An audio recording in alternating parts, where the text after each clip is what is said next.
দীর্ঘ বছর ধরে বেহাল অবস্থায় আছে বিশালগড় অফিস টিলার নবপাড়ার রাস্তা।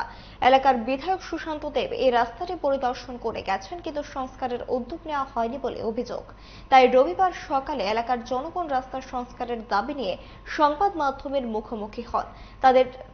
তারা জানান, রাস্তা দিয়ে যাতায়াত করতে সমস্যায় পড়তে হয় স্কুল ছাত্রছাত্রী সহ সব অংশের নাগরিকদের। রাস্তার দুপাশে ড্রেন বন্ধ হয়ে থাকার ফলে নর্দমার জল রাস্তার উপর দিয়ে বইছে।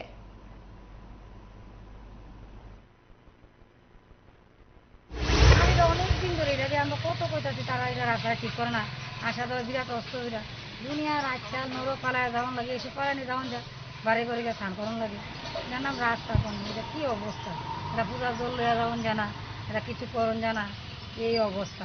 তারা কতভাবে কইতাছি এটা ঠিকভাবে ঠিক করেন। দেন যে কীভাবে জল এই মানুষের পেঁচা ওড়ার জল জল জমার কারণটা কি, এটা ড্রেন পরিষ্কার হয় না, ওই তো ময়লা জমা রয়েছে।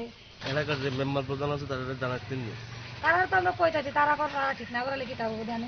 স্কুল খোলা হয় যাইতে না, সব আজ রবিবার দেখেন নাই, নিলে দেখতে কেন লাইন ধরে স্কুল খোলা হয়। মানে কি কারণে এখানে জল জমার কারণটা কি? এই অটল ড্রেন করছে না, তো ড্রেনটি করতো ফেলে জলটা গেলে বললে ড্রেনটি করছে না, আর রাস্তার ফেলে জল দেওয়া খোলা হয় যাইতে না, মানুষ যাইতে না।